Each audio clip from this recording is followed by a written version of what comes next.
My wife said to her mother, "I don't think this marriage will last another month. He's ugly to look at. I'd rather kiss my dog than to sleep with me." They both laughed in agreement. I smiled. Why wait a month? Let's end it now. Then I left. That night, her sister sent a message that made my hands freeze. Look, I'm not going to sit here and tell you that Wednesday is the worst day of the week, because that would be giving Wednesday way too much credit for originality. Wednesday is just Tuesday's uglier cousin who showed up uninvited to the week and decided to overstay its welcome. But this particular Wednesday, this godforsaken hump day that tasted like burnt coffee and broken promises, this Wednesday at exactly 6:47 p.m., was about to become the most significant Wednesday of my entire 32 years on this increasingly disappointing planet. I'd just finished a double shift at Morrison's warehouse, which is a fancy way of saying I'd spent 16 hours lifting boxes that weighed more than my self-esteem and smelled like a mixture of industrial cleaner in someone's grandmother's attic. My back was screaming in languages I didn't know existed. My hands were rough enough to sand down furniture, and I'm pretty sure I'd sweated out about 70% of my body weight. The warehouse was one of those places where the air conditioning was more of a suggestion than an actual feature, and the fluorescent lights flickered just enough to make you question whether you were working or auditioning for a low-budget horror movie. But hey, the paycheck cleared every 2 weeks, and in this economy, that's practically winning the lottery. I pulled into the driveway of our modest 2-bedroom rental house in a neighborhood that real estate agents generously called up and coming, which is code for the Starbucks hasn't arrived yet, but give it 5 years and maybe you'll break even. The house was painted this weird shade of beige that I'm convinced was specifically designed to make you feel nothing, absolutely nothing, every time you looked at it. We'd been living there for 3 years, Marissa and I, trying to save up for something better, something that didn't have a kitchen faucet that leaked every time Mercury was in retrograde, or whatever astrological excuse we were using that month. I grabbed my lunchbox from the passenger seat, the one with my name written in Sharpie on the side like I was still in 3rd grade, and hauled my exhausted carcass out of my 10-year-old Honda Civic that made concerning noises every time I went over 15 miles per hour. The car and I had an understanding, though. I didn't ask it to be reliable, and it didn't ask me to trade it in for something that didn't sound like a dying robot every time I hit the gas pedal. Fair trade. As I approached the front door, fishing around in my pocket for keys that always seemed to migrate to the most inconvenient location possible, I could already hear voices coming from inside. My wife Marissa and her mother Judith were having one of their marathon gabfests, which typically involved wine, gossip, and a level of judgment that could peel paint off walls. Now, I want to be clear about something right from the start. I wasn't trying to eavesdrop. I wasn't being one of those creepy husbands who lurks around corners trying to catch his wife in some scandalous revelation. I literally just have good hearing and the unfortunate habit of existing in my own house at inopportune moments. I slid the key into the lock as quietly as possible, not because I was sneaking, but because Judith had this thing about men stomping around like elephants, and I'd learned over the years that sometimes the path of least resistance involved pretending you were a ninja entering your own home. The door creaked open, because of course it did. The landlord had been meaning to fix that for approximately 18 months, and I stepped into the small entryway, setting my lunchbox down on the table we'd picked up from IKEA during a sale that Marissa had insisted would change our lives. Spoiler alert, it didn't, but it did hold our mail and my lunchbox, so I guess it was fulfilling some kind of purpose. That's when I heard it. Crystal clear. No ambiguity whatsoever. Marissa's voice, the same voice that had said, "I do" for years ago in a ceremony at the community center that cost more than our first car, was floating through the living room with all the casual cruelty of someone discussing the weather. "Mom, I don't think this marriage is going to last another month, honestly. I mean, he's just... God. He's so ugly to look at sometimes. Like, I literally can't even. I'd rather kiss my dog than sleep with him at this point." And then came the sound that really sealed the deal, the cherry on top of this disaster Sunday, Judith's laugh. Not a polite chuckle, not an uncomfortable clearing of the throat, but a full-throated, genuine laugh. The kind of laugh you hear at comedy clubs when the headliner lands a particularly good punchline. My mother-in-law was laughing at the idea of her daughter preferring to make out with a Labrador retriever named Biscuit rather than engage in any form of physical intimacy with her husband. With me, the guy who'd just worked a double shift, so we could afford the organic dog food that Biscuit apparently required for his sensitive stomach. I stood there for exactly 3 seconds, which is about how long it takes for your entire perception of reality to shift from, "I'm tired, but I have a home and a marriage," to, "I'm tired and apparently losing a popularity contest to a golden retriever." My brain went through several stages very quickly: shock, denial, anger, and then landed on something I wasn't expecting: clarity. Pure, undiluted, almost refreshing clarity. I didn't storm in. I didn't throw things. I didn't even raise my voice. I simply walked into the living room where both of them were sitting on our secondhand couch, wine glasses in hand, looking for all the world like they were having the time of their lives, roasting me like I was a celebrity at a Comedy Central special. Marissa's eyes went wide when she saw me, and I watched in real time as her face went from relaxed and happy to the kind of pale you usually associate with people who've just seen a ghost or realized they left the oven on. Judith, to her credit, at least had the decency to look mildly uncomfortable, though I suspect that had more to do with being caught than any actual remorse. I smiled.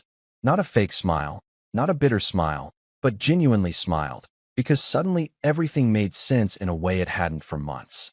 All those nights of excuses, all those times she'd flinched when I tried to touch her hand, all those conversations that died the moment I entered the room.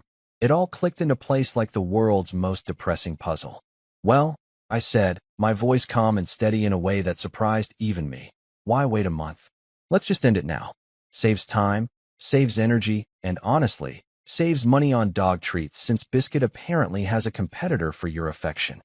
The silence that followed was so complete, so absolute, that I'm pretty sure I could hear the neighbor's cat judging us from 2 houses away.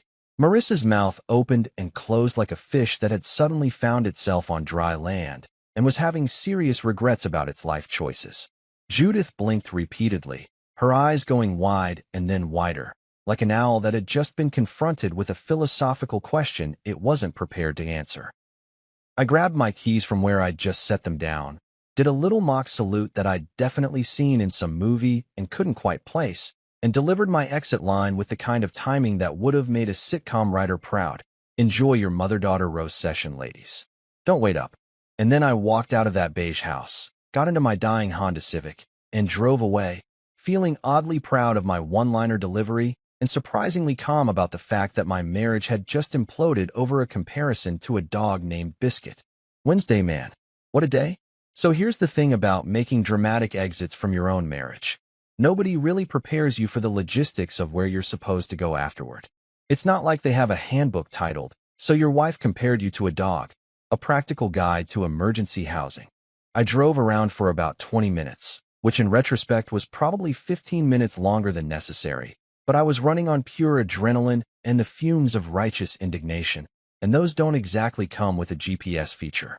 I ended up at the Sunset Vista Motel, which was aggressively misnamed considering there was no vista. The sunset was blocked by a billboard advertising personal injury lawyers, and calling it a motel was being generous to establishments everywhere. The neon sign out front flickered between vacant Y and complete darkness, which I chose to interpret as a metaphor for my current life situation rather than a commentary on the electrical system. The place cost $49 a night, and I'm pretty convinced that price point included an unspoken agreement that I wouldn't ask questions about the stains or the previous occupants. The guy at the front desk looked like he'd seen every variation of human despair and had long since stopped being impressed by any of it. He had a magnificent mustache that seemed to have its own personality and a name tag that said Earl, though he never confirmed whether that was actually his name or just something the previous Earl had left behind. I handed over my credit card, the one that was just mine. Thank God, not the joint account that I was suddenly viewing with deep suspicion, and he slid me a physical key attached to a plastic diamond-shaped keychain with the room number printed on it. "Checkout's at 11, Earl said, his voice suggesting he'd said this exact sentence approximately 40,000 times and had stopped carrying around occurrence number 12. "Ice machine's broken. Vending machine takes dollar bills but doesn't give change, and if you hear screaming, it's probably the cat that lives in the walls." "There's a cat in the walls?"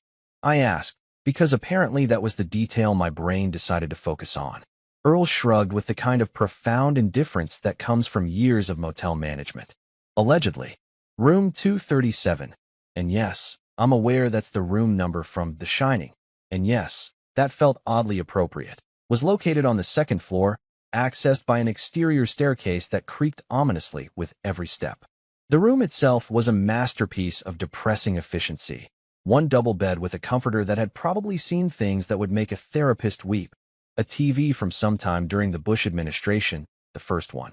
A bathroom the size of an airplane lavatory, and a window that overlooked the parking lot, and, beyond that, a gas station that advertised hot dogs, in letters so faded they looked like a threat rather than a promise.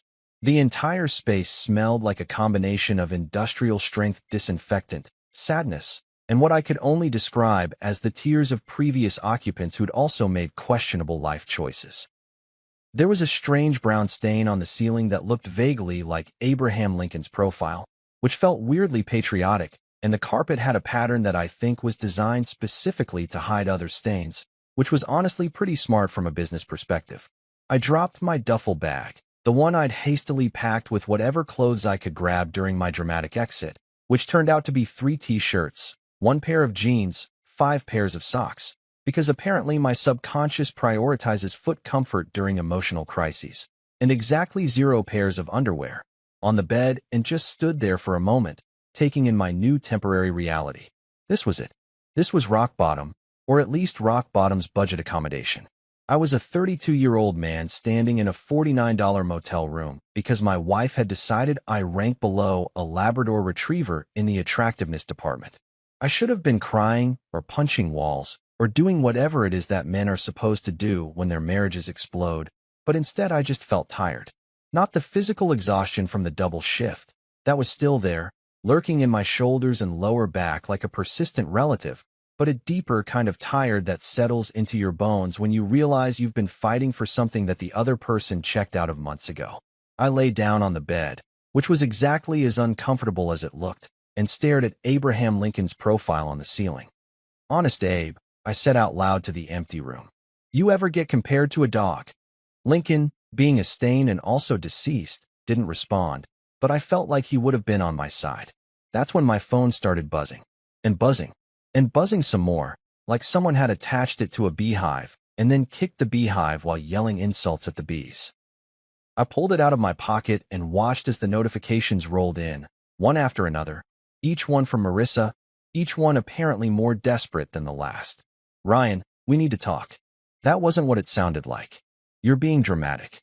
Mom was just venting, and I was agreeing to be supportive. "You can't just leave like that. This is so typical of you, running away from problems." And then, my personal favorite. "I'm your wife. You owe me a conversation."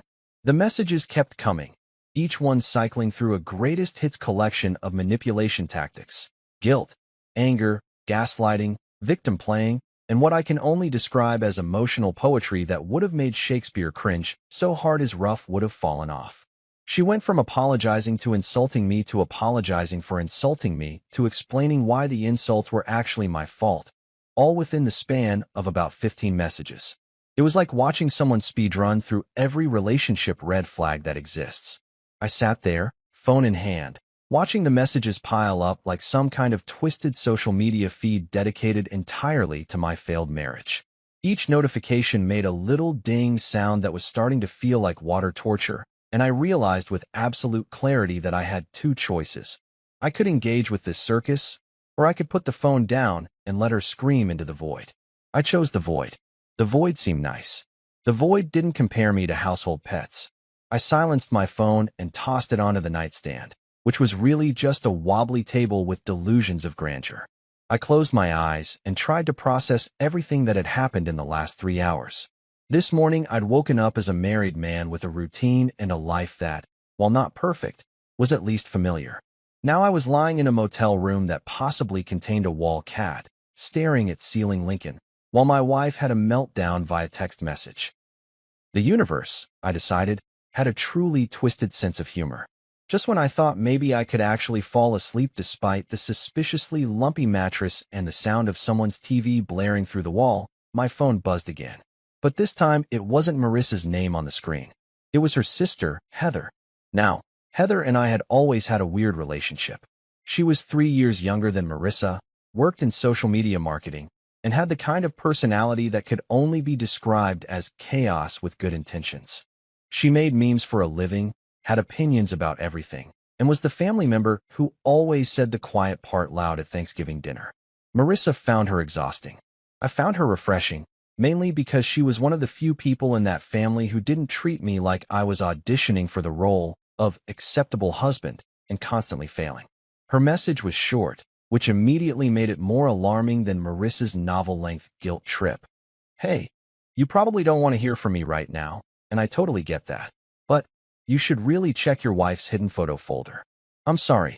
You deserve to know. I stared at that message for a long time, long enough that the screen went dark and I had to tap it back to life. Because here's the thing about messages like that, they're grenades. You know they're grenades. You can see the pin is pulled. But you also know that once you acknowledge them, once you actually look at whatever horror show is waiting in that hidden photo folder, there's no going back. Ignorance might not be bliss, but it's at least comfortable, and I was currently lying on what felt like a mattress stuffed with regret and broken springs. That line, that single sentence from Heather, made my hands freeze midair like I was in some kind of dramatic pause in a movie where the protagonist has to decide whether to open the mystery box. Except this wasn't a movie, this was my life, and the mystery box was apparently my wife's phone, and nothing good ever came from sentences that started with "you deserve to know." I set the phone down again, face up this time, Heather's message glowing in the darkness of room 237. Tomorrow, I told myself. Tomorrow I'd deal with whatever fresh hell was waiting in that hidden photo folder. Tonight, I just wanted to sleep in this sad motel room and pretend that the worst thing that had happened today was being compared to a dog. Spoiler alert, it wasn't. I didn't sleep. Let's just establish that right up front, because I'm not going to pretend I had some peaceful night of rest while processing my emotions like a well-adjusted adult in a self-help book. No, I lay there on that mattress from hell, staring at Abraham Lincoln's ceiling profile, listening to the wall cat, allegedly, and the couple next door who were either moving furniture or training for some kind of Olympic sport that involved a lot of rhythmic thumping. The motel's idea of blackout curtains was apparently fabric that exists, so the parking lot lights streamed in through the window, casting everything in this sickly orange glow that made the whole room look like it was being filmed through an Instagram filter called despair. Around 3 in the morning, after I'd mentally cataloged every stain on the ceiling and composed several imaginary speeches I'd never actually deliver, I gave up on sleep entirely. I grabbed my phone, squinted at the brightness that immediately felt like an assault on my retinas, and opened Heather's message again. It was still there, still taunting me with its existence, still promising information that I simultaneously wanted and absolutely did not want. My thumb hovered over the screen for what felt like an hour, but was probably 30 seconds. This was it. The moment of truth. The point of no return. Every cliché you can think of about crossing thresholds and opening Pandora's boxes, except this box was digital and contained my wife's betrayal in high definition. I typed back, "What am I looking at here?" The 3 dots appeared immediately, which meant Heather had also been awake at 3 in the morning, which made sense because she was basically a vampire who ran on iced coffee and internet drama. Her response came through in seconds. "Give me a minute. Sending files." And then my phone started buzzing with incoming images, one after another, like someone was feeding photos into a scanner and just letting it run. The first one loaded, and I had to blink several times to make sure I was actually seeing what I thought I was seeing. It was a selfie of Marissa and Biscuit, our Labrador retriever, the same dog she'd compared me to just hours earlier. Except in this photo, she wasn't just posing with him. She was kissing him, full-on kissing him, and not like a cute, "I love my dog" peck on the forehead. No, this was tongue out, full commitment, the kind of kiss that you usually see between people who are about to be asked to get a room. Biscuit looked confused, which was honestly the most relatable thing about this entire situation. I stared at the photo for a solid minute, my brain trying to process what my eyes were showing me. For a second, I wasn't even mad. I was genuinely concerned for the dog's mental health and whether he needed therapy or at least a stronger understanding of boundaries. Who does this? Who takes a selfie making out with their dog and then saves it? What was the thought process there? Better document this moment for posterity? Was this going in the family photo album? Before I could fully unpack the psychological implications of my wife's relationship with our pet, another image loaded. Then another. Then another. It was like watching a slideshow from hell, except hell had better production values. The second photo wasn't a biscuit, which was almost a relief until I realized what I was actually looking at. It was Marissa and a guy I recognized immediately, Trent Morrison, her ex-boyfriend from college. The same Trent she'd assured me was ancient history and totally not a threat, and just a friend she occasionally texted to be polite. They were at a restaurant, a nice one, the kind with cloth napkins and entrees that cost more than my hourly wage. Marissa was wearing the blue dress I'd complimented her on last week, the one she'd said she wore to a girls' night out with her coworkers. Trent had his arm around her. She was leaning into him. They looked happy. They looked like a couple. They looked like people who definitely weren't just being polite.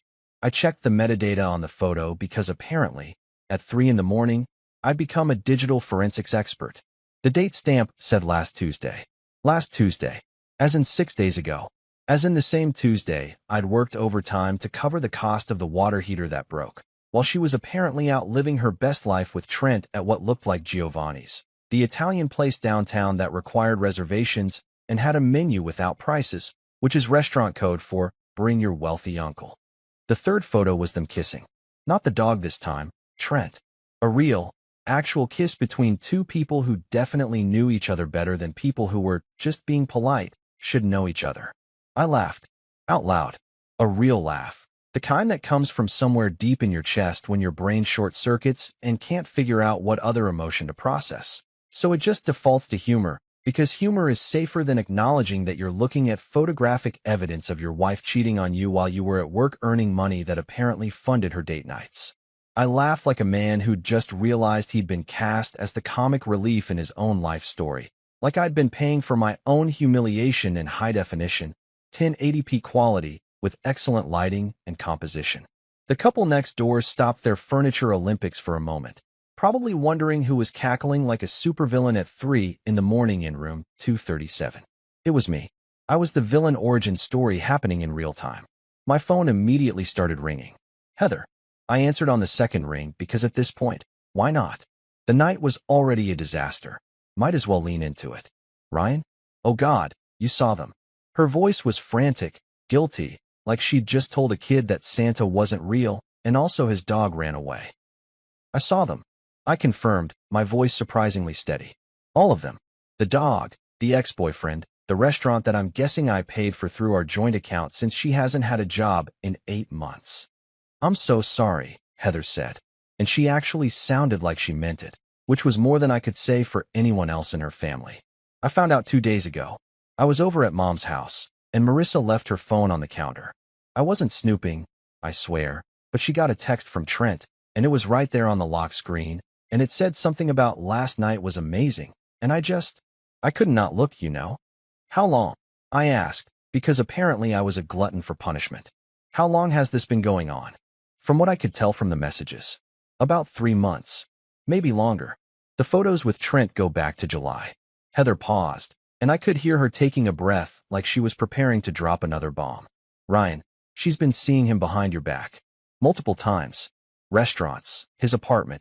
Even that weekend she said she was going to visit her college friend in Portland. She was with him. Portland.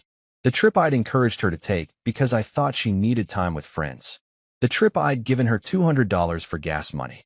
The trip I'd spent alone in our house, eating cereal for dinner and catching up on laundry, being a supportive husband while she was apparently in a hotel room with Trent doing things I didn't want to think about.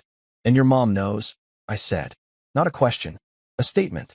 Mom knows, Heather confirmed, her voice tight with anger. She's known for at least a month.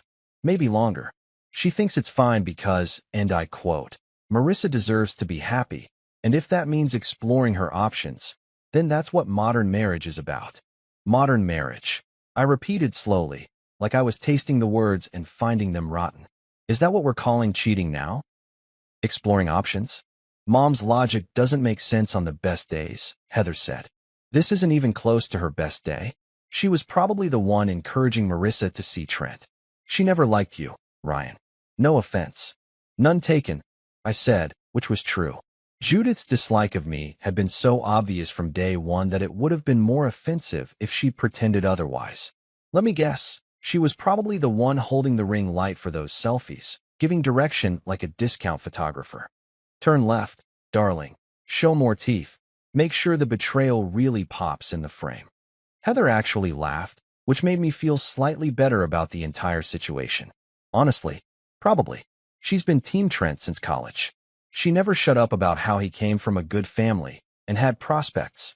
You know what that means? Yeah, I said. Money.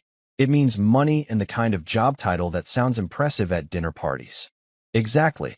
Heather sighed, and I could picture her on the other end of the phone, probably sitting in her apartment with her 3 cats, surrounded by the kind of organized chaos that social media managers seem to thrive in. I know this is a lot to process, and I'm sorry I had to be the one to tell you, but I couldn't just sit on this information. You're a good guy, Ryan. You deserve better than this. Better than being compared to a dog I apparently have to compete with for my wife's affection? I asked. Low bar, but I appreciate the sentiment. We talked for another 20 minutes, Heather filling in details that I simultaneously needed and hated hearing. How Marissa had been deleting messages. How she'd created a hidden folder on her phone specifically for photos with Trent. How the whole family had been walking on eggshells around the situation because nobody wanted to be the one to tell me. When we finally hung up, I sat there in the orange glow of the parking lot lights, my phone full of evidence, my marriage clearly over, and my pride somewhere in the vicinity of the motel's broken ice machine. The wall cat made a noise that sounded sympathetic, which probably meant I'd officially hit rock bottom, when you're getting emotional support from alleged feline infrastructure. But here's the weird thing. I felt relieved. Genuinely, honestly relieved. Because now I knew. Now it all made sense. And now I could stop wondering why my wife flinched when I touched her, or why she always had an excuse not to spend time together. It wasn't me. It was never me. It was her, and Trent, and a golden retriever named Biscuit, and a mother-in-law who thought betrayal was just modern marriage. And honestly, they could have each other. Morning came whether I wanted it to or not, which is the problem with mornings. They just show up like that one friend who doesn't understand social cues. The sun rose over the Sunset Vista Motel in all its mediocre glory, streaming through the inadequate curtains and hitting me directly in the face like nature's way of saying, get up and deal with your problems. You can't hide in this $49 room forever. The wall cat had gone silent. The Olympic furniture movers next door had finally exhausted themselves, and I was awake with approximately 2 hours of sleep, a phone full of incriminating evidence, and the kind of righteous anger that only comes from discovering your wife has been living a double life while you've been working doubles to pay for it. I took a shower in the bathroom that was so small I had to step out to change my mind, using the tiny soap bar that was wrapped in paper so thin it was basically a suggestion of soap. The water pressure fluctuated between gentle mist and fire hose trying to kill you, with no middle ground whatsoever. But standing there underwater that couldn't decide what temperature it wanted to be, I had a moment of absolute clarity that felt almost spiritual, if spirituality could happen in a motel bathroom that smelled like mildew and broken dreams. I needed a lawyer. Not just any lawyer, but the kind of lawyer who'd seen every variation of marital disaster and could navigate through this mess with the kind of professional detachment that I currently couldn't muster because I was still processing the fact that my wife had made out with our dog and documented it like it was a milestone worth celebrating. After getting dressed in yesterday's clothes because, again, I'd forgotten to pack underwear in my dramatic exit, I did what every heartbroken, over-caffeinated man in the 21st century does when facing a legal crisis. I Googled. Specifically, I Googled cheap divorce lawyer who takes vengeance seriously, which in retrospect was probably not the best search query. But at 7 in the morning running on 2 hours of sleep and the existential dread of being cheated on, my SEO skills were not exactly at their peak. The search results were a mix of law firms with names like Jacobson and Associates and Miller Legal Group. All very professional, all very expensive looking, all featuring stock photos of people in suits shaking hands in front of bookshelves filled with impressively thick legal volumes that probably nobody had actually read since 1987. But then, buried on page 2 of the results, because apparently even in my crisis, I was thorough enough to go to page 2 of Google, which is basically the digital equivalent of looking in the couch cushions. I found a listing for Lawson Legal Services, honest representation for honest people. The website looked like it had been designed in 2003 and never updated, which either meant the lawyer was ancient or didn't care about digital marketing, and honestly, both options seemed fine to me.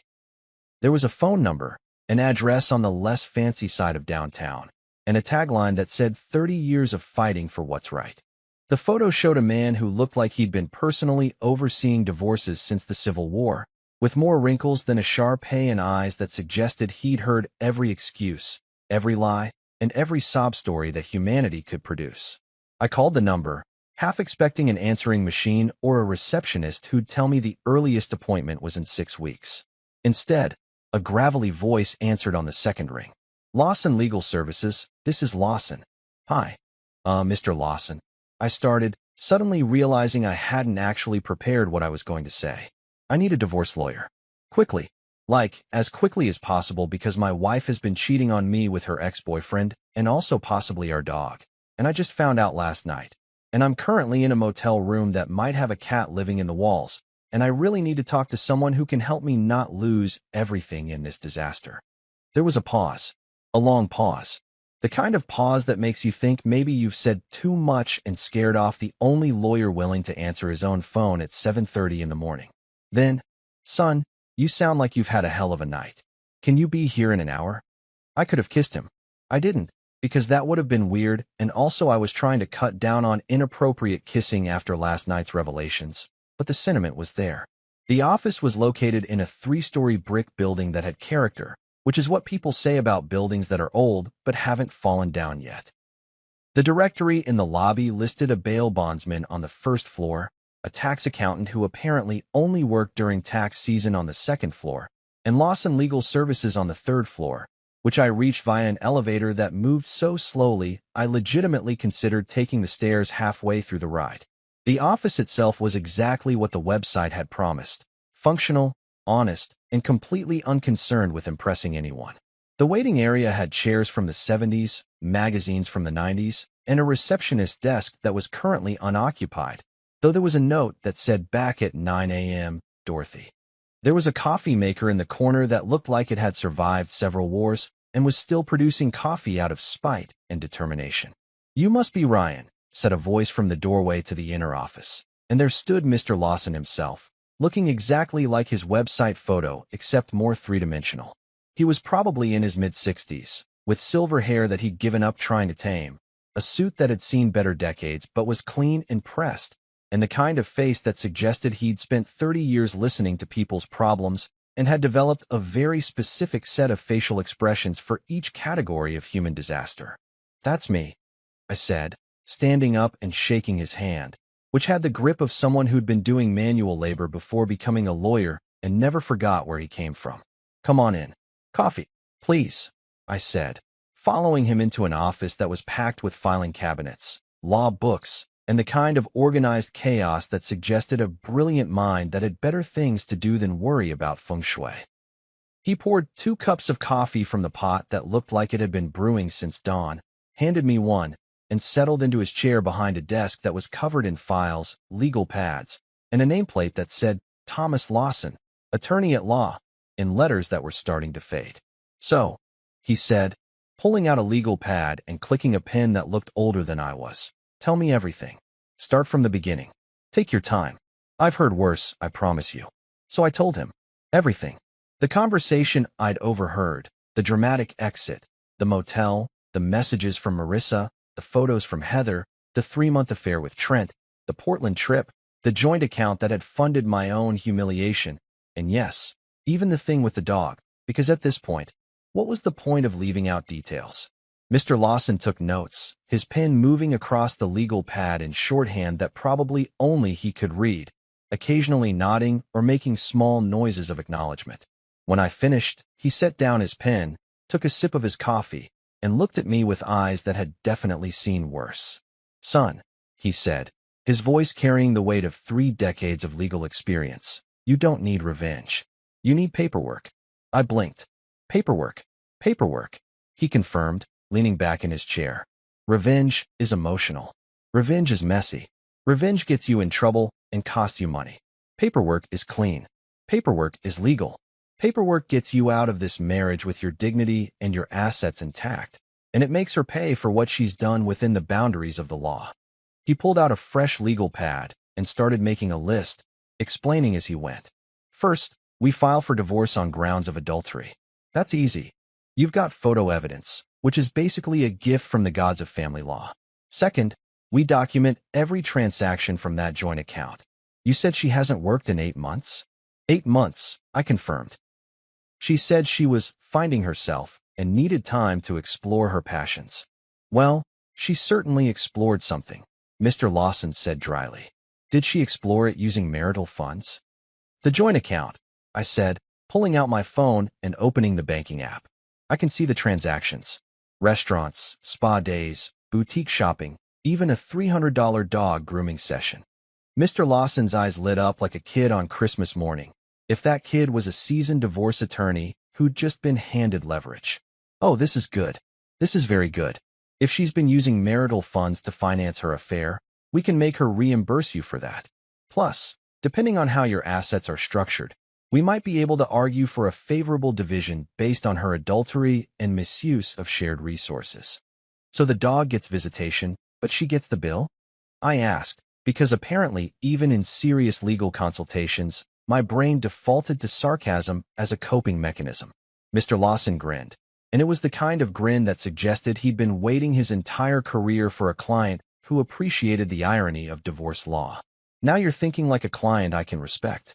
We spent the next hour going through everything, my rights, her potential claims, the division of assets, the timeline for filing, what to expect in court, and how to protect myself financially while the divorce was pending. Mr. Lawson explained everything in plain English.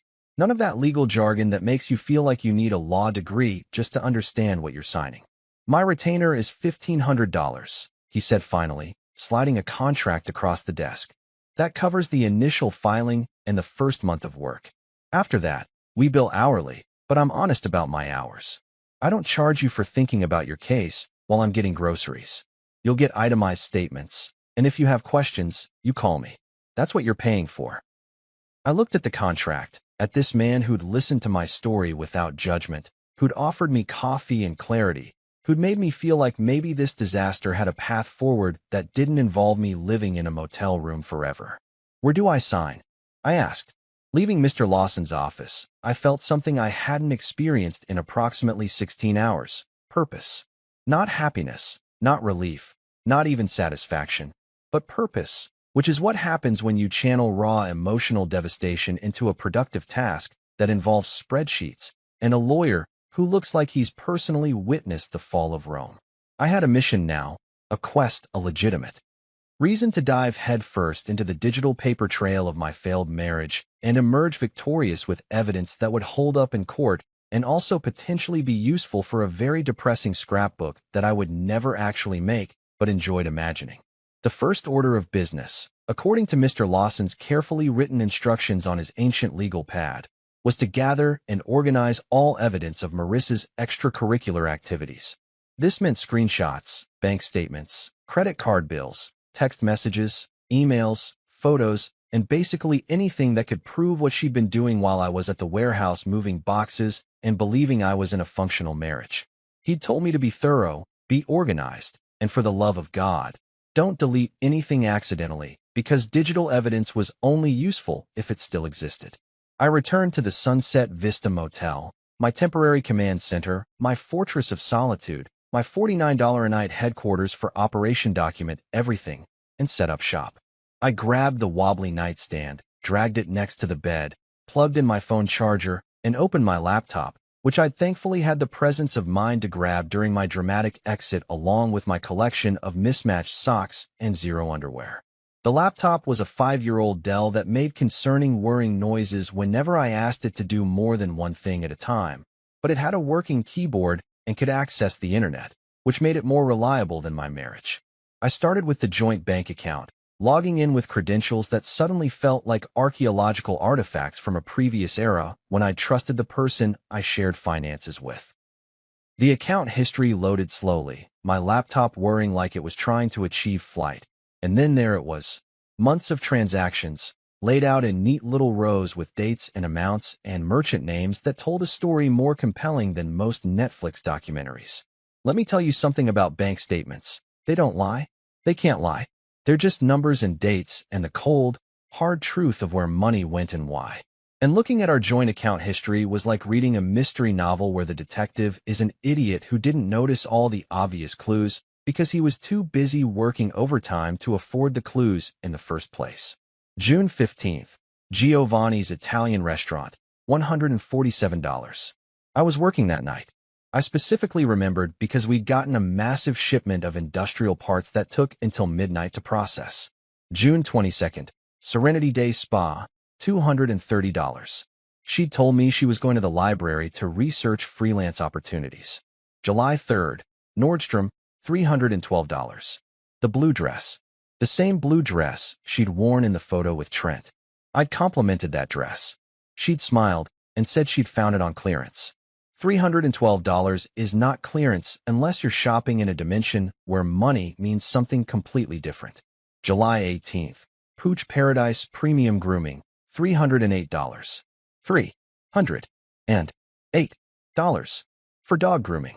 I'd had the same haircut for 4 years that cost $18 including tip, but Biscuit apparently needed the platinum package with aromatherapy and a massage. The dog got a spa day that cost more than my weekly grocery budget. The irony was so thick I could have used it as insulation. I started taking screenshots of everything, organizing them into folders on my laptop with names like restaurant receipts, shopping sprees, dog-related financial crimes, and my personal favorite, evidence that I've been funding my own humiliation. Each screenshot got saved, backed up to the cloud, and then backed up again to an external hard drive because Mr. Lawson had looked me dead in the eye and said, "Technology fails. Back up everything twice. 3 times if you're paranoid. Be paranoid." The credit card statements were even more illuminating, like someone had taken a highlighter to all of my wife's lies and color-coded them by category of betrayal. There were charges at stores I'd never heard of, restaurants in neighborhoods she'd claimed to never visit, and my personal favorite discovery, a hotel charge from the Portland weekend. The Extended Stay America in Portland, Oregon. Except here's the plot twist that made me laugh so hard the wall cat got concerned. The charge was for 2 nights, but she'd told me she was staying with her college friend Sarah for 4 days. I pulled up my old texts with Marissa from that weekend, scrolling back through messages that now read like a comedy script written by someone with a cruel sense of humor. Having so much fun with Sarah. We went to Powell's bookstore today. Sarah says hi. Every message was a lie. Every enthusiastic text was her probably typing it while lying next to Trent in a hotel room that I'd helped pay for through our joint account. I screenshot everything. Every text, every receipt, every credit card charge, every bank statement.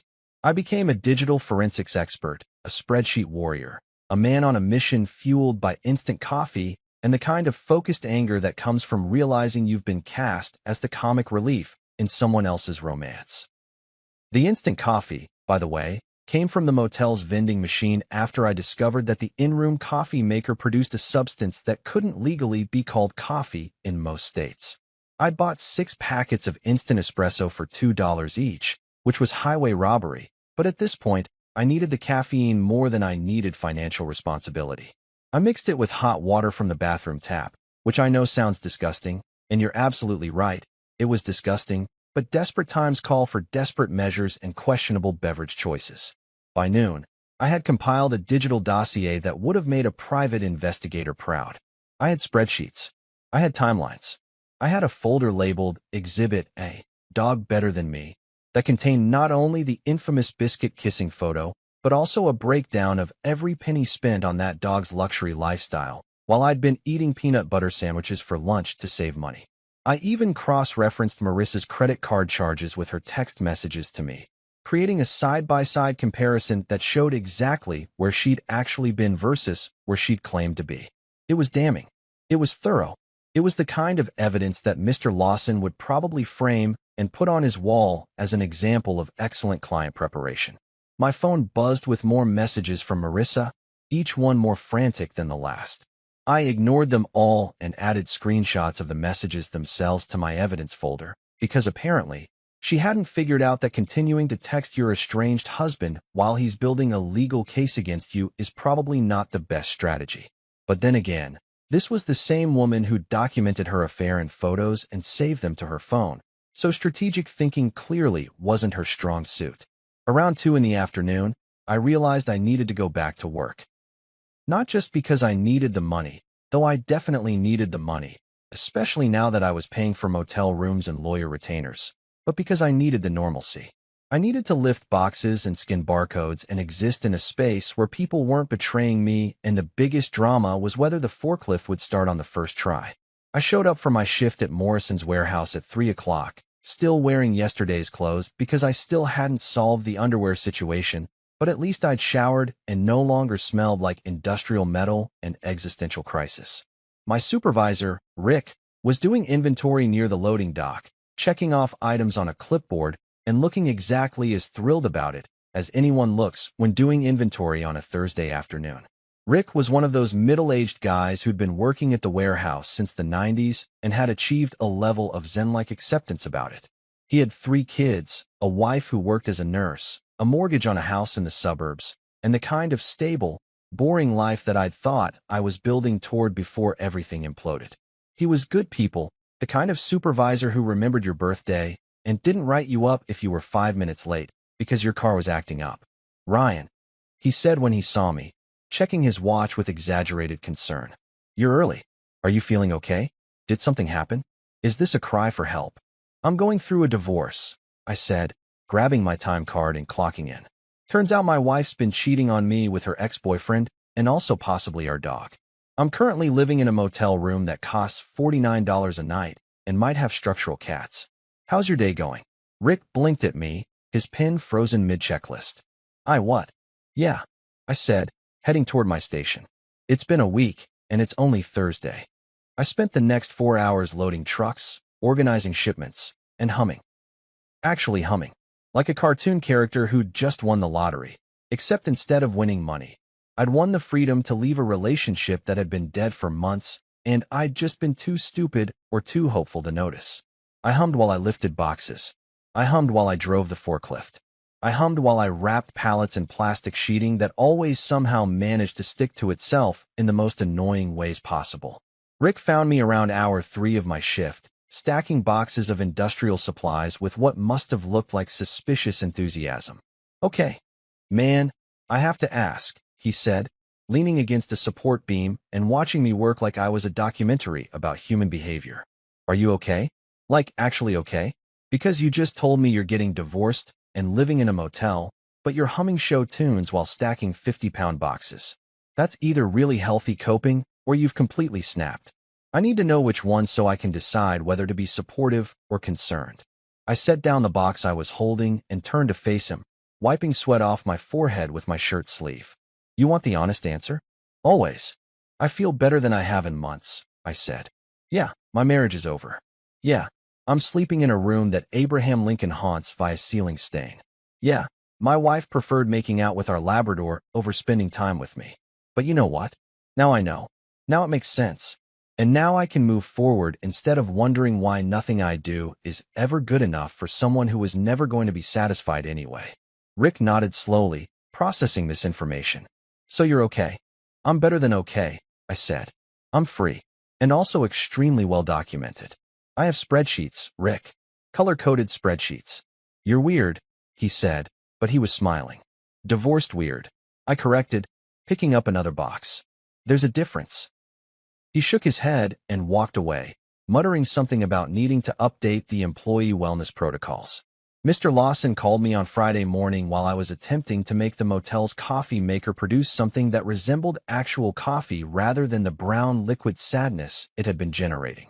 His voice came through my phone speaker with that particular tone lawyers use when they're about to tell you something you don't want to hear, but legally have to do anyway. "Ryan, I need you to go back to the house," he said, not even bothering with pleasantries because we'd moved past the stage of our attorney-client relationship where we pretended this situation wasn't absolutely insane. "I know you don't want to.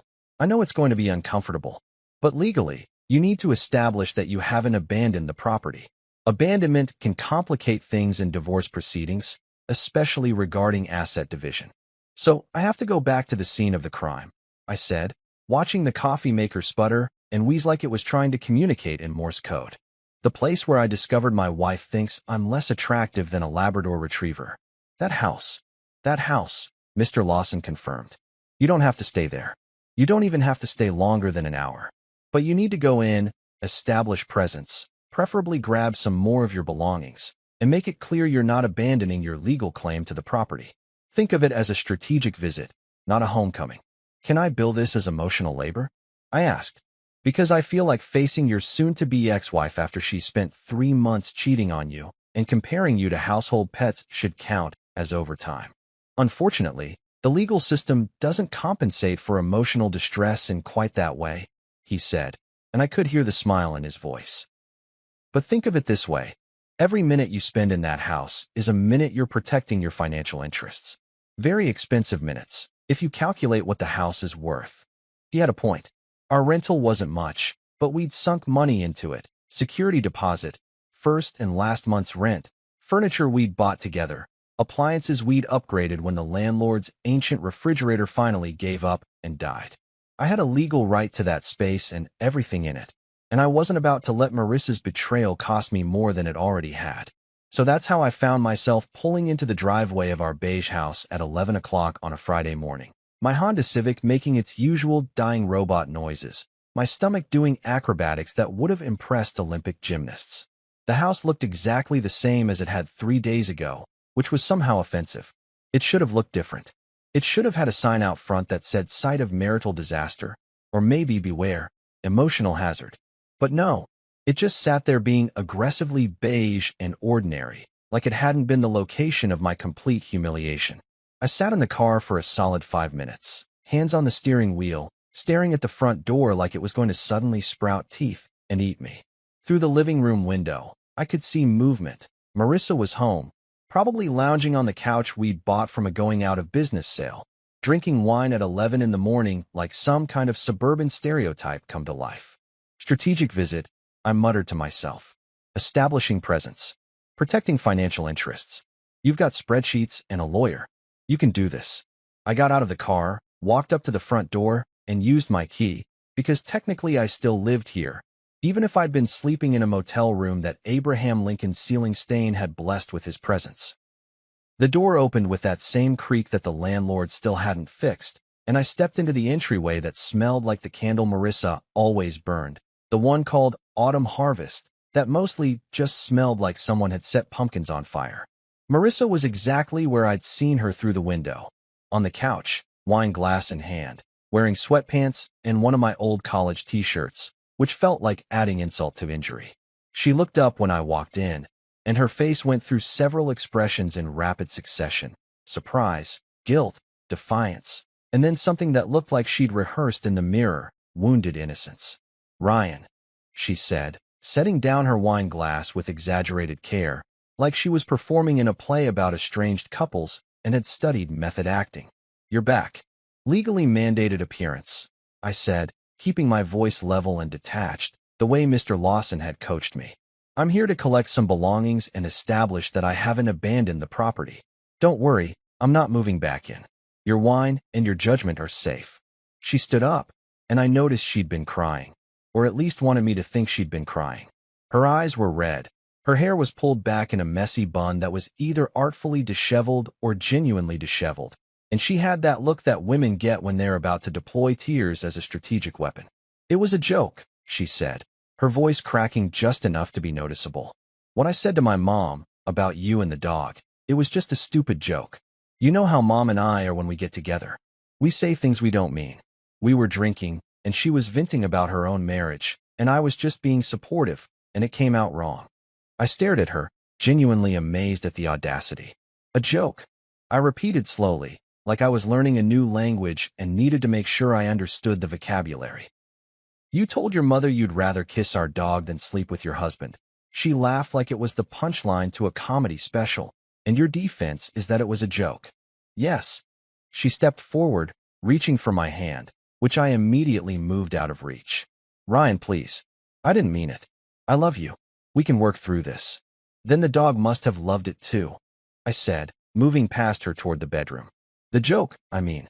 I'm sure Biscuit found it hilarious. I walked into our bedroom.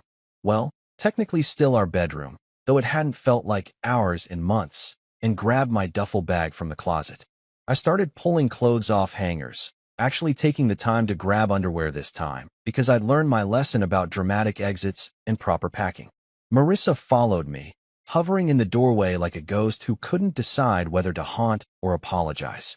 "Where are you staying?" she asked, her voice smaller now, less performance and more genuine confusion. "Ryan, you can't just leave. We're married. We have a life together." "Had?" I corrected, grabbing socks from the dresser drawer. "Had a life together. Past tense. Until I discovered that life was a fiction you were maintaining while living a completely different reality." "What are you talking about?" The confusion seemed real, or she was a better actress than I'd given her credit for. I stopped packing and turned to face her directly. And this was the moment I'd been simultaneously dreading and anticipating since Mr. Lawson had told me I needed to make this visit. "I know about Trent." The effect was immediate and spectacular. Her jaw literally dropped, like someone had cut the strings holding it in place.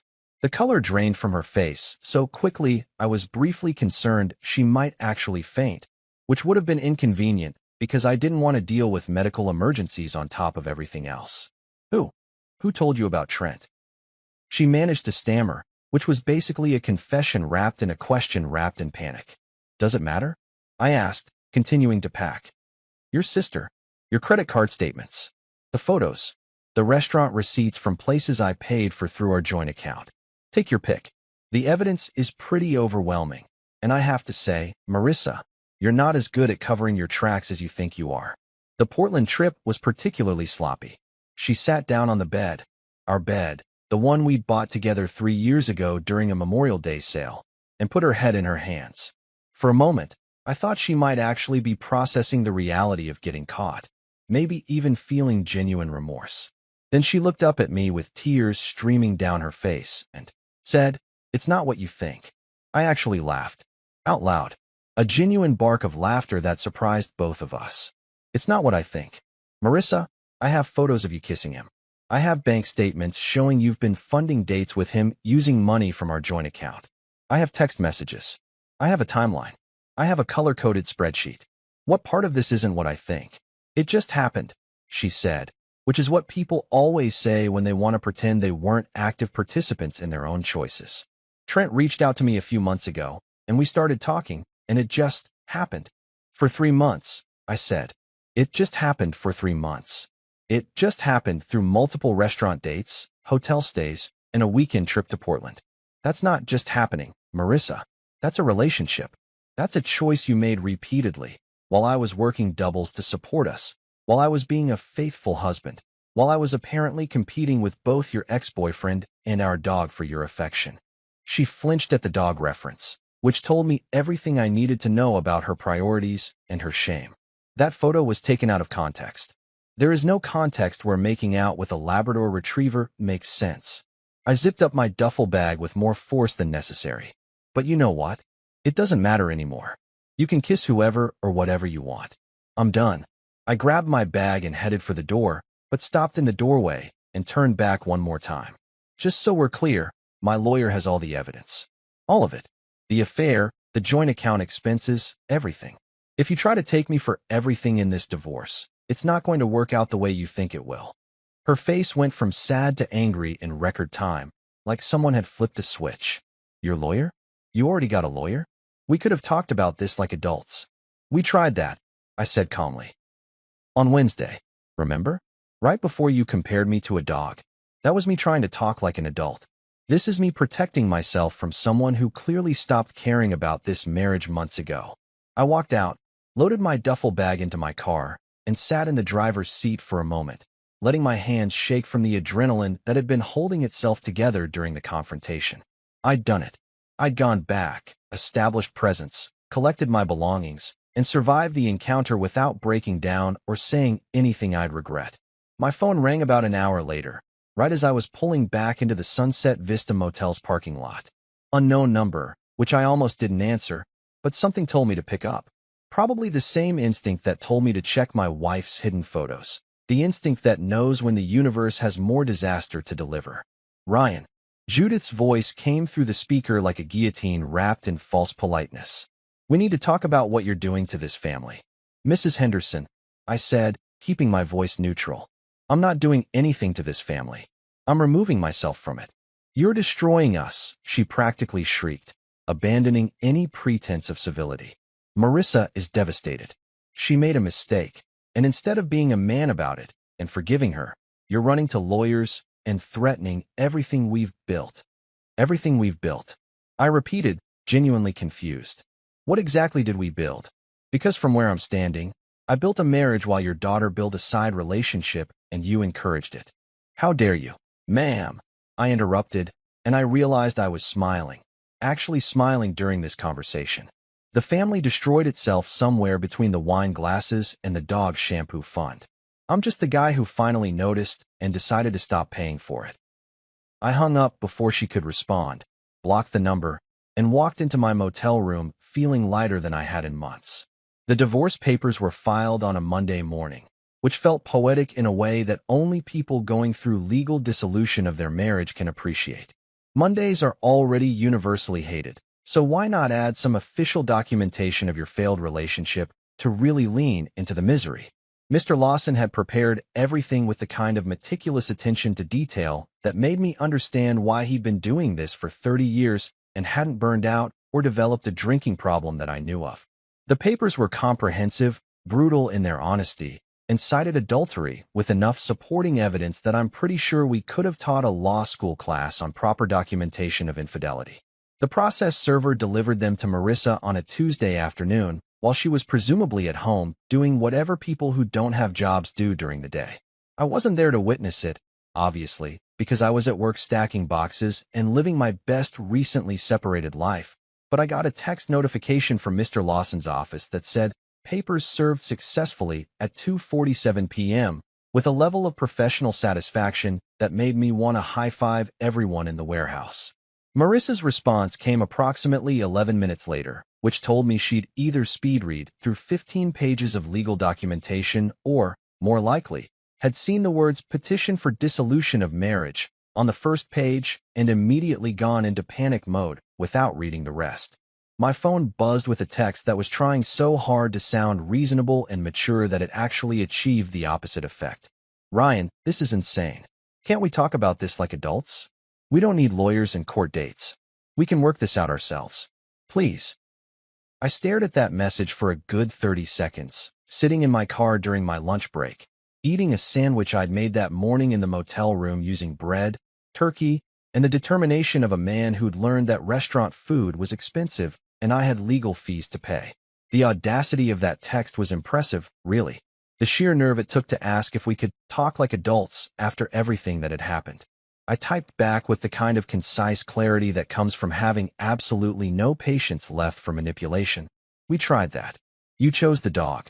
I watched the 3 dots appear, disappear, appear again, disappear again, like she was typing and deleting responses in real time, probably cycling through various manipulation tactics and trying to figure out which one would work. Eventually, she gave up, and the dots disappeared for good. I finished my sandwich in peace, which tasted better than any meal I'd eaten in the last 4 years of marriage, and went back to work feeling like I'd won a small but significant victory. The settlement meeting was scheduled for 2 weeks later, which gave both sides time to prepare their cases, review finances, and presumably practice their courtroom faces in the mirror. It was held in a conference room at the county courthouse that smelled like old wood, stale coffee, and the accumulated disappointment of thousands of divorces that had happened before ours. The room had a long table, uncomfortable chairs that seemed designed to make you want to settle quickly just so you could leave, and fluorescent lighting that made everyone look vaguely ill, which felt appropriate for the occasion. Mr. Lawson arrived first, carrying a briefcase that looked like it had survived several wars and possibly a natural disaster. Wearing the same suit he'd worn to our first meeting, but with a different tie. This one had tiny scales of justice on it, which I appreciated for the commitment to theme. He set up his materials with the efficiency of someone who'd done this hundreds of times, arranging folders, legal pads, and pens in a specific configuration that probably meant something in lawyer language. "Remember," he said to me quietly as we waited. Don't react emotionally to anything her lawyer says. Don't engage directly with Marissa. Let me do the talking. Your job is to sit there, look reasonable, and let me dismantle whatever nonsense they're going to try to pull. I can do that, I said. I've been practicing my reasonable person face in the motel bathroom mirror. How's that working out? The mirror cracked, but I think that was unrelated. He snorted, which I was learning was his version of a laugh. And then the door opened and Marissa walked in with her lawyer, a woman named Patricia Hendricks who looked like she'd graduated from law school approximately 15 minutes ago and was trying very hard to project an air of competence that her baby face wasn't quite supporting.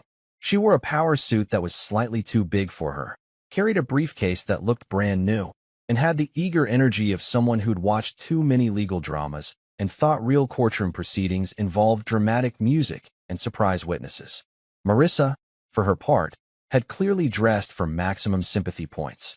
She wore a simple dress that made her look vulnerable, minimal makeup that somehow emphasized that she'd been crying, and had her hair styled in a way that suggested innocent victim rather than person who cheated on her husband for 3 months and documented it like a scrapbooking project. She didn't look at me when she sat down, which was fine because I was looking at a spot on the wall just past her left shoulder and pretending she was furniture. The mediator, a tired-looking man in his 50s named Gerald, who'd probably presided over more failed marriages than a divorce-themed amusement park, called the meeting to order with all the enthusiasm of someone reading assembly instructions for furniture. We're here to discuss the dissolution of marriage between Ryan Cooper and Marissa Cooper, previously Marissa Henderson, Gerald said, reading from a file. Both parties have legal representation. Let's start with asset division and work our way through the issues. Ms. Hendricks, you filed a preliminary request for spousal support and assumption of shared debts by Mr. Cooper. Would you like to present your case? Patricia Hendricks stood up, which seemed unnecessary since we were in a conference room and not a courtroom, but I guess she needed the theatrical moment. She opened her folder with a flourish that would have been more impressive if some papers hadn't immediately fallen out, which she quickly gathered while pretending it hadn't happened. Your Honor, Mr. Gerald, she started, already fumbling, and I saw Mr. Lawson's lips twitch with suppressed amusement. My client has been financially dependent on Mr. Cooper throughout their marriage.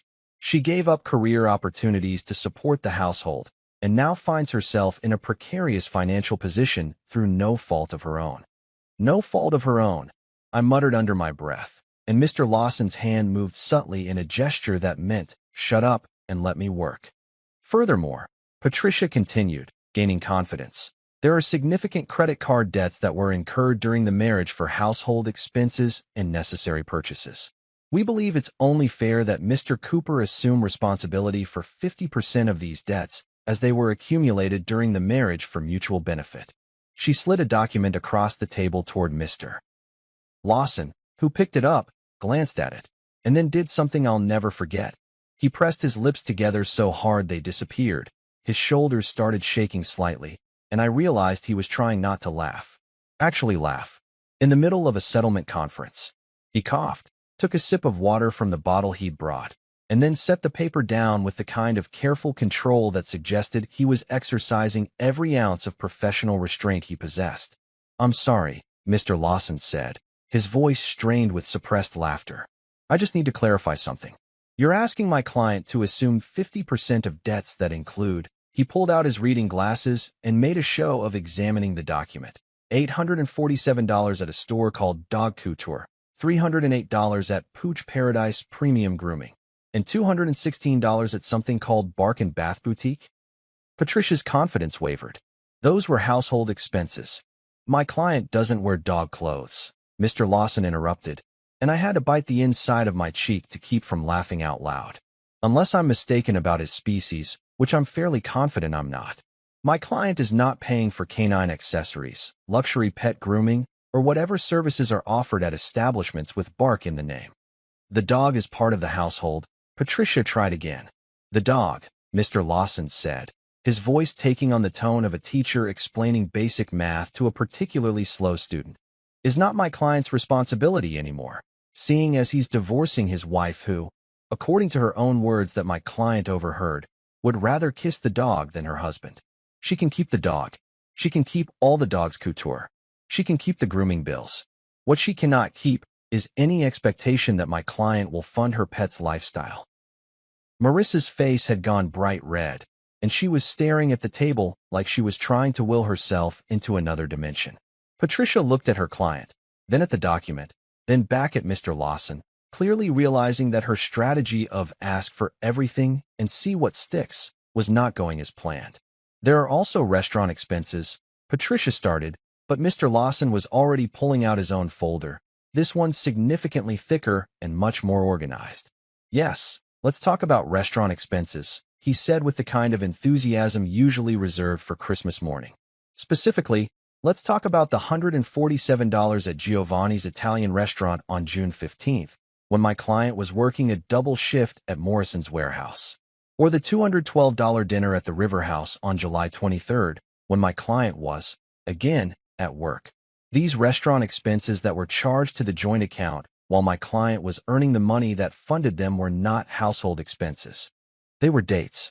Dates with, he consulted his notes with exaggerated care, Mr. Trent Morrison, Mrs. Cooper's ex-boyfriend, with whom she conducted an affair for approximately 3 months.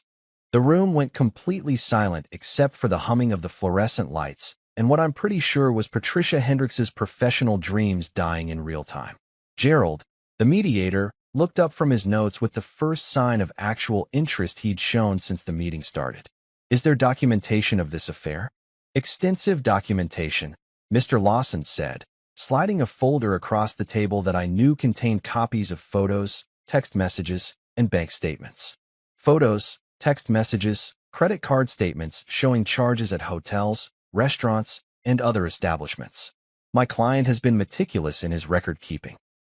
By the time we finished going through every line item, every receipt, every piece of evidence that Marissa had spent marital funds on her affair, Patricia Hendricks looked like she wanted to crawl under the table and never practice law again. The requests for spousal support were withdrawn. The demands that I cover her credit card debt disappeared faster than common sense at a reality TV casting call.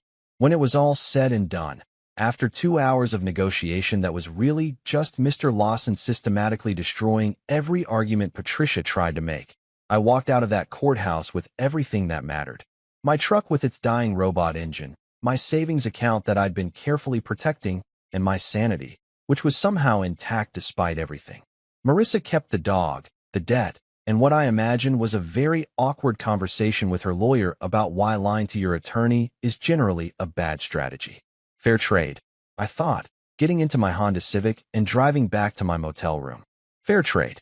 The divorce was finalized on a Thursday afternoon in September, which felt appropriately anticlimactic for something that had consumed 3 months of my life and approximately 30% of my mental capacity. There was no dramatic courtroom scene, no judge banging a gavel while declaring us officially strangers, no orchestra swelling with emotional music in the background. It was just Gerald the mediator signing some papers, Mr. Lawson shaking my hand with the kind of firm grip that suggested he was proud of me in the way a coach is proud of an athlete who finally learned to stop tripping over their own feet, and me walking out of the courthouse into September sunshine feeling lighter than I had in years. I was officially single, officially free, officially no longer married to a woman who'd compared me to a Labrador retriever and then proceeded to prove that her judgment was even worse than that initial comparison suggested. The irony was that I actually felt grateful to Biscuit now. That dog had inadvertently shown me who I was married to, and in a weird way, I owed him a debt of gratitude and possibly some premium dog treats, though I wasn't going to be the one buying them anymore. The first order of business, according to Mr. Lawson's final advice given over handshakes and what I suspected was genuine fondness despite his professional detachment, was to get out of the Sunset Vista Motel before I either became a permanent fixture or the wall cat decided to make our relationship official. I'd been living there for 3 months, and while Abraham Lincoln's ceiling stain and I had developed a comfortable rapport, it was time to find actual housing that didn't charge by the night and didn't have alleged feline infrastructure. I'd been apartment hunting in my spare time between work shifts and legal proceedings, which turned out to be easier than expected because my requirements were refreshingly simple. For walls, a roof that didn't leak, a bathroom where all the fixtures worked simultaneously, and a location that wasn't more than 20 minutes from Morrison's warehouse. I wasn't asking for luxury. I was asking for basic functionality and the absence of judgment, which is apparently a low enough bar that I found a place within a week. The apartment was a one-bedroom unit on the second floor of a building that had been constructed sometime in the 80s and had embraced that decade's aesthetic choices with concerning enthusiasm. The carpet was beige, because apparently, I couldn't escape beige no matter how hard I tried. And the kitchen had linoleum flooring in a pattern that looked like someone had spilled a box of crayons and decided to make it permanent. But the rent was $650 a month, utilities included, and the landlord was a 70-year-old woman named Margaret who'd asked exactly 2 questions during my application. Do you pay on time? And are you going to throw parties that wake me up? When I'd answered yes to the first and no to the second, she'd handed me the keys and told me I was her favorite tenant already. The apartment was empty when I got the keys, which made sense because I owned approximately nothing after the divorce settlement. Marissa had kept all the furniture we'd bought together, partly because she'd insisted on it during negotiations, and partly because I genuinely didn't want any of it.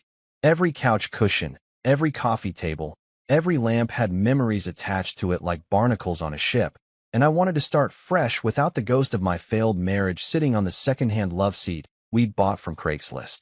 So I did what any newly divorced man with a promotion, a modest savings account, and a desperate need for furniture does. I went to IKEA on a Saturday morning and bought the bare essentials. A bed frame, a mattress that came rolled up like a burrito and expanded when you opened it, which felt like a metaphor for my life. A small couch that the display model promised was perfect for urban living, which is IKEA code for you'll fit on it if you're not too tall or too optimistic. A kitchen table with 2 chairs because I was done pretending I needed seating for guests I never had. Some plates, silverware, a couple of pots and pans, and a coffee maker that looked like it could actually produce coffee instead of the brown regret liquid the motel had specialized in. The total came to $947, which was less than Marissa had spent on dog accessories in 3 months. And that thought made me smile, while the cashier rang up my Swedish meatballs and furniture that required assembly and an engineering degree. I'd mentioned my move to Rick during a shift at the warehouse, not making a big deal out of it, just casual conversation while we were reorganizing the shipping area. Rick had immediately volunteered himself and Jamie, another warehouse worker who I'd become friendly with over the past few months, to help me move, which was generous considering I owned so little that moving basically meant transporting IKEA boxes and the contents of 1 duffel bag. They showed up at my new apartment on Sunday morning in Rick's pickup truck, which was significantly more reliable than my Honda Civic, and also had a working radio that didn't occasionally emit sounds like a robot having an existential crisis. Jamie brought coffee in actual to-go cups from an actual coffee shop, which immediately made her my favorite person in the greater metropolitan area. Jamie was in her late 20s, had been working at Morrison's for about 2 years, and had the kind of no-nonsense personality that came from being the oldest of 6 siblings and learning early that life doesn't care about your feelings, so you might as well laugh at it. She had bright red hair that she claimed was natural, but I suspected came from a bottle, a collection of tattoos that told stories she'd share if you bought her enough beer, and opinions about everything that she expressed with the confidence of someone who'd stopped caring what people thought around her 15th birthday. "So this is the Fresh Start Palace," Jamie said, walking into my empty apartment and immediately testing the acoustics by yelling freedom at the top of her lungs. The echo was impressive. Nice. Very minimalist. Very. I'm starting over, and I've made peace with it. I approve. The landlord downstairs might not approve of the yelling, I said, but I was smiling because something about Jamie's energy was contagious. "Margaret?" Jamie asked. I passed her on the way up. She gave me a thumbs up. I think she likes me. Rick came in carrying a box marked Malm that presumably contained bed frame parts and tiny Allen wrenches that would definitely get lost before assembly was complete. "Where do you want this?" "Bedroom," I suggested, because that seemed logical, though with IKEA furniture, logic was more of a guideline than a rule. We spent the next 3 hours assembling furniture, which turned into an adventure in Swedish engineering, questionable instructions, and the discovery that I had somehow ended up with 3 extra screws after building the bed frame. which either meant I was a genius who'd found efficiencies in the design or the bed was going to collapse at 3 in the morning and kill me. Rick insisted it was the former. Jamie bet $20 it was the latter and wanted to be notified immediately if I died. By 2 in the afternoon, my apartment looked almost like a place where humans lived. The bed was assembled and had sheets on it. The couch was arranged in front of where a TV would go once I could afford one. The kitchen table was set up near the window that overlooked the parking lot, which wasn't much of a view, but was better than the parking lot view I'd had at the motel, because this one didn't have a gas station advertising questionable hot dogs. Okay, Rick said, stepping back and surveying our work like a contractor admiring a completed project. This is officially a home. Bare bones, but functional. Now we celebrate. Celebrate how?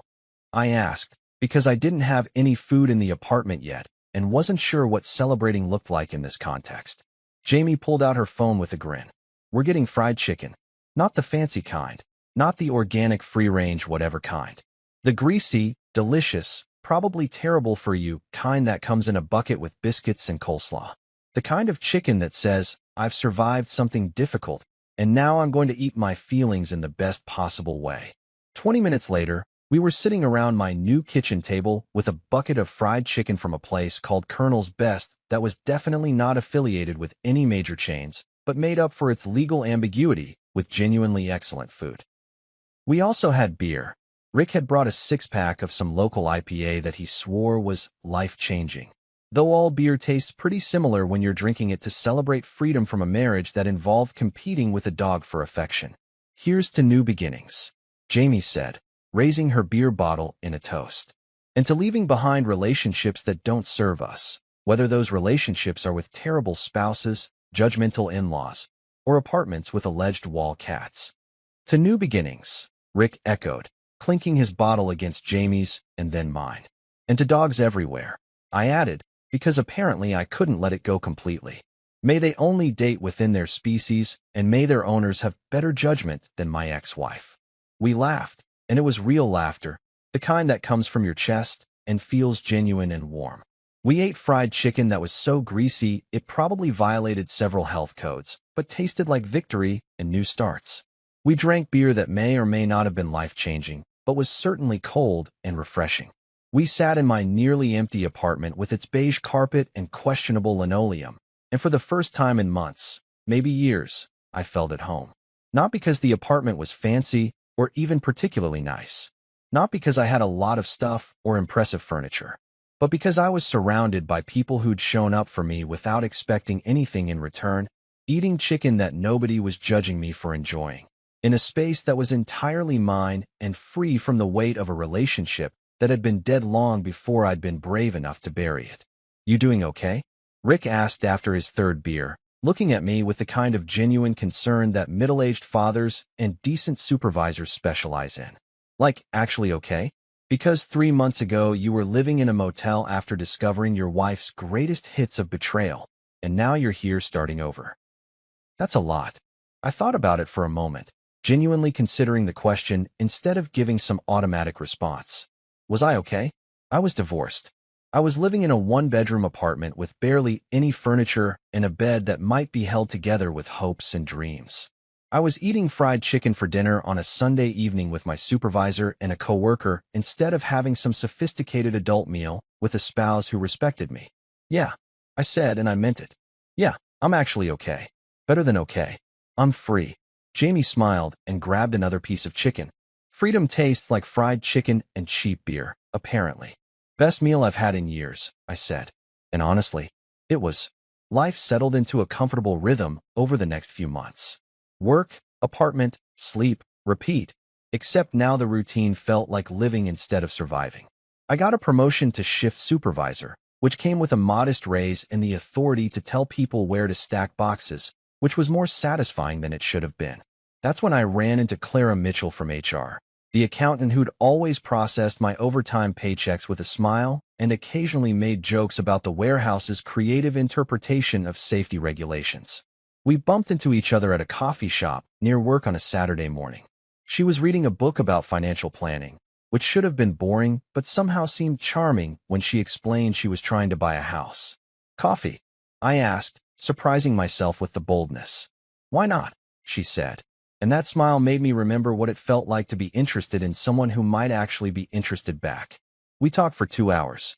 She laughed at my terrible jokes, didn't compare me to any household pets, and when I mentioned I was divorced, she just nodded like it was information, not a character flaw. Progress, I thought. Definite progress. 6 months later, I got a text from an unknown number. It was short, bitter, unmistakably Marissa borrowing someone's phone, probably her mother's, since I'd blocked both of them months ago. I hope she's worth it.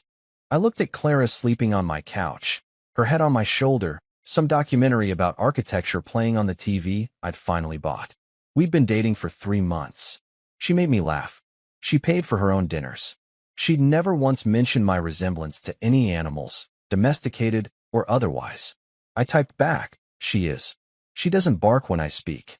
Then I blocked the number and set my phone down. Clara stirred, looked up at me with sleepy eyes.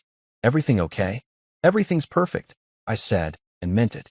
That night, I thought about that first moment, my wife comparing me to a dog, the conversation that ended a marriage. The funny thing about dogs is they're loyal. Marissa never was. You can't compete with someone's ego when they're trying to train you like a pet. You just take off the leash, open the door, and walk yourself to freedom. Best decision I ever made.